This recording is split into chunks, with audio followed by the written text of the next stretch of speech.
अब तक हमने वेदों से लेकर धर्म शास्त्र तक की यात्रा पूरी की। हमने देखा ज्ञान कैसे उत्पन्न हुआ, कैसे ऋषियों ने उसे शब्दों में बांधा, कैसे दर्शन ने उसे विचार का रूप दिया और कैसे पुराणों ने उसे कथा में पिरो दिया।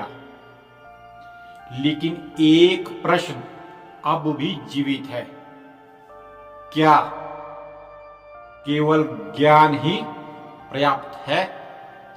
क्या ईश्वर की अनुभूति केवल शास्त्रों के पन्नों में मिल सकती है?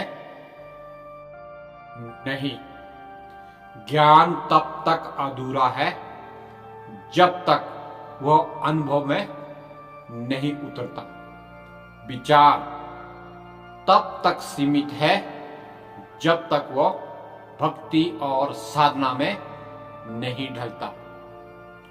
और यहीं से प्रारंभ होता है सनातन धर्म का अगला और अत्यंत जीवंत अध्याय। आगम, तंत्र और भक्ति आंदोलन, यानी ज्ञान से साधना तक की यात्रा। आगम वेदों का अनुभवात्मक रूप है। आगम शब्द संस्कृत के आगमन से बना है, अर्थात जो ज्ञान ईश्वर से सीधा आता है। वेद जहां सिद्धांत देते हैं, वहां आगम वेदों के सिद्धांत को व्यवहार में लाते हैं। वेदों में जो कहा गया, आगम बताते हैं कि उसे जीवन में कैसे जिया जाए।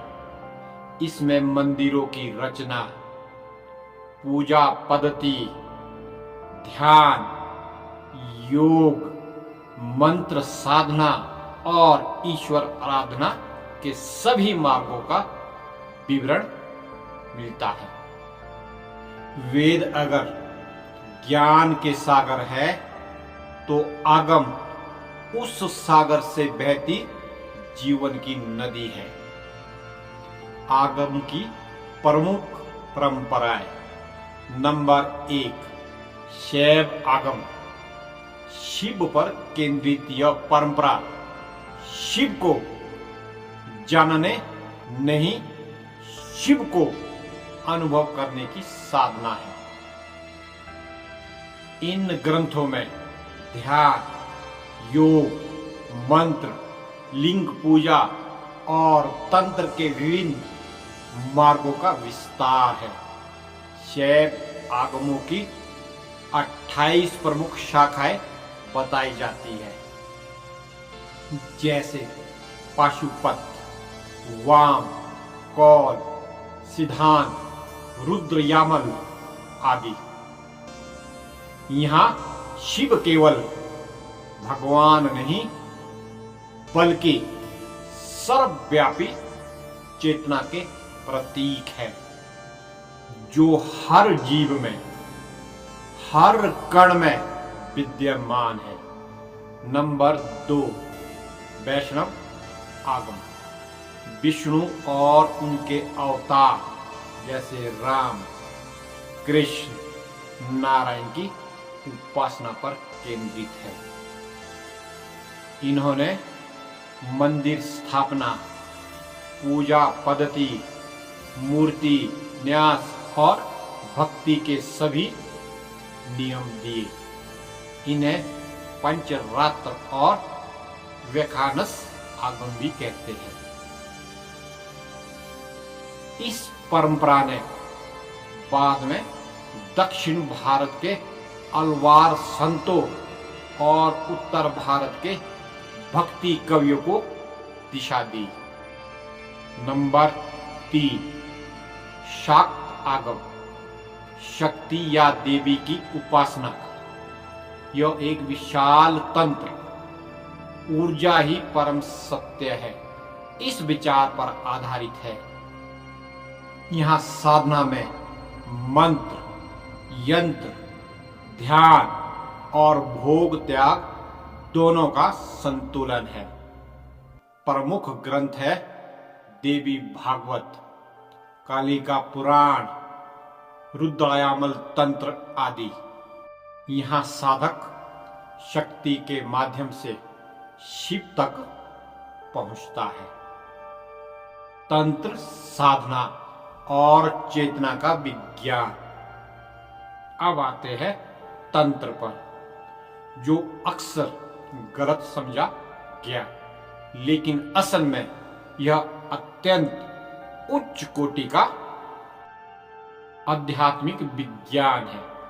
तंत्र का अर्थ है विस्तार करने वाला ज्ञान, जो मनुष्यों की चेतना को सीमित अवस्था से अनंत तक विस्तारित करता है। वेद ज्ञान का सिद्धांत है, उपनिषद उनका अन्वेषण है और तंत्र उनकी क्रियात्मक साधना है। तंत्र की विशेषताएं। नंबर 1, मंत्र, ध्वनि का विज्ञान। मंत्र केवल शब्द नहीं है, बल्कि कंपन और चेतना का संयोग है। हर अक्षर, हर बीज मंत्र एक ऊर्जा है जो साधक के भीतर सुस्त शक्तियों को जागृत करता है। नंबर 2, यंत्र, दृश्य साधना, यानी ब्रह्मांड का ज्योतिर्मय स्वरूप। यह साधक के ध्यान को एकाग्र करता है ताकि मन बाहर नहीं, भीतर केंद्रित हो जाए। नंबर 3, साधना, अनुभव का मार्ग। तंत्र यह नहीं कहता कि ईश्वर मंदिर में है, वो कहता है ईश्वर तुम्हारे भीतर है। उसे जागृत करने की विधि ही साधना है। तंत्र में मोक्ष केवल मृत्यु के बाद नहीं, बल्कि जीते जी चेतना का उत्कर्ष है। भक्ति आंदोलन ईश्वर का लोक मार्ग है। वेद और उपनिषद की ऊंचाइयों से उतरा यह आंदोलन जनमानस की सरल भाषा में ईश्वर तक पहुंचने का मार्ग बना। भक्ति आंदोलन तब शुरू हुआ जब लोगों को लगा कि ज्ञान के बिना भक्ति अधूरी है और भक्ति के बिना ज्ञान निर्जीव। यह आंदोलन शब्द से हृदय की यात्रा था, जहां साधना और प्रेम, ध्यान और गान, ज्ञान और करुणा एक साथ बहने लगे थे। भक्ति आंदोलन की विशेषताएं बहुत सरल थी, भाषा सरल थी, संस्कृत की जगह लोक भाषाएं, गान, कीर्तन, कथा, जिसने हर वर्ग जुड़ सके। जाति पाति से ऊपर उठकर समानता का संदेश, ईश्वर को प्रेम और सेवा के रूप में अनुभव करना। यह आंदोलन किसी धर्म की सीमाओं में नहीं था, बल्कि यह मानवता का धर्म था। भक्ति आंदोलन की प्रमुख धाराएं थी शैव भक्ति, दक्षिण भारत के नैनार संतों से लेकर उत्तर भारत के शिव भक्त कवियों तक। यह धारा शिव को जीवन के केंद्र के रूप में पूजती है। नंबर 2, वैष्णव भक्ति। यह धारा सबसे व्यापक रही। राम और कृष्ण के प्रति प्रेम गीता, भगवत और रामचरितमानस जैसे ग्रंथों में इसका विस्तार है।